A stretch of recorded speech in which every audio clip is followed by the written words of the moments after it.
dad's standing next to you. Okay.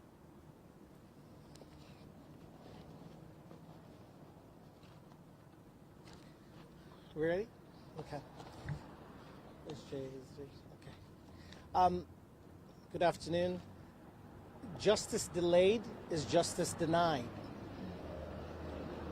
You cannot say there's going to be transparency when an investigation is done in secret and the community wants answers and the mother of the victim wants answers. To the east of us in Waukegan, a few days ago, a young, unarmed black man, just like the case in this situation, was shot. And the police officer has been fired. They're conducting an investigation, and they've promised that the family within a few weeks is going to see video of what happened. That's transparency. Now, in this situation, we have a situation where a young man was shot 3 times in the back. 3 times in the back. He's unarmed. That's undisputed. What are they investigating? This is not a situation where you have a confidential informant, and so you don't want to compromise the investigation. This is not a situation where it's being disputed whether the young man had a gun. This is a situation where on day one, we knew right away he had no weapon on him. Not even a knife, not even a box cutter, not even a gun, nothing.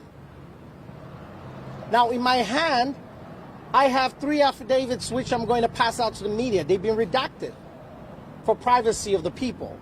These are eyewitnesses who were on the road that day in front of the action and saw what happened. 2 of whom haven't been interviewed till this day by the so-called task force. Now, hopefully they've been interviewed as of today, but as of the time last week we got these affidavits, nobody's talked to them. And we found out from 2 of these witnesses that they were told to keep going by the police officers. That's not how you conduct a preliminary investigation. That's not how you secure a scene. Now, I'm releasing this as an example of how to be transparent. This affidavits definitely help my client's situation because they say the truth as to what happened and what we all know happened. But I'm not hiding them from the public. I'm not hiding them in my office. I'm not hiding them in my case file. I'm releasing them. And I'm redacting them for sensitivity reasons and privacy reasons, which the Integrity Task Force can do. And I would encourage the task force to actually go out and interview people who were there. Maybe put out a bulletin asking for motorists that were on the road who saw this.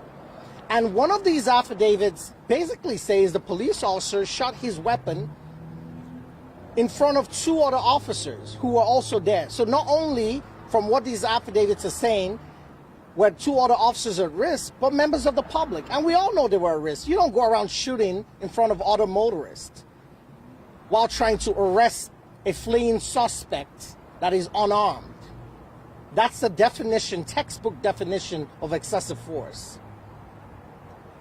So we're asking and we're appealing to the task force to release their documents in terms of what's going on with the investigation. And there are red light cameras out there on the scene.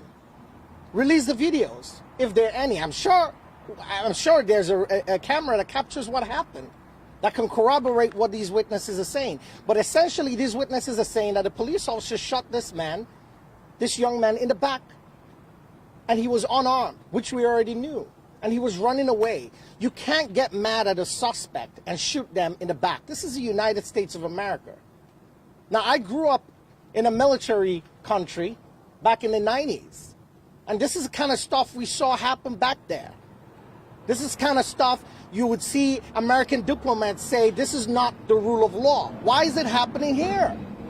Why are police officers shooting people in the back when they're unarmed? So we want answers. I'm going to be releasing this to the media.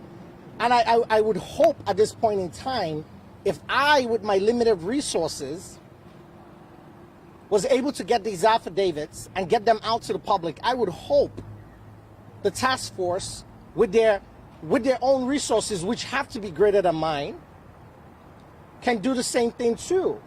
And there's no harm done. Now, nobody is saying this officer, nobody is implying anything with this officer, What we're asking for is for transparency. We want to see the records. We want to see the video. And I can say right now, based on the affidavits we're watching and we're looking at, and you're going to see, it's not looking very good in terms of what happened. This wasn't justice. This is wrong. And there has to be accountability. There has to be transparency. Otherwise, it's justice delayed. And that's not justice. So we're asking for the task force to come out with their report. They can redact the names and tell us exactly what's really going on. Why is this investigation taking so long? We already have the foundations for a proper investigation. The man was unarmed and he was running away, and the forensic evidence from the hospital shows he was shot in the back. What else are you investigating? Talk to motorists, find out what happened, release the reports. It's not hard. I did it. So we're tired. I think just talking to the family, Rebecca is tired. And there has to be, at some point, there has to be transparency. And this is the type of stuff that happens that makes people get suspicious. Because what Rebecca told me is that she's expecting the task force to release a report clearing the officer of any wrongdoing. And the members of the public shouldn't be expecting that. They should be expecting for fairness, for justice. And Rebecca, you want to say a few things? I just asked if anybody was on the scene that day and has not came forward and knows what happened and seen it, that you just come forward to help the process along so that we can get the answers that we're looking for. So if you were there and you've seen what happened, I ask that you just come forward and tell your side of the story. Thank you. And I'll make one more plea to the task force. It's sad that I have to do this, but I'm going to. You know, Rebecca has called the task force. They gave her a card to call, and each time she calls, she gets no updates. Do you get any updates from them? No, That's not how to conduct an investigation. That's not telling the victims you care.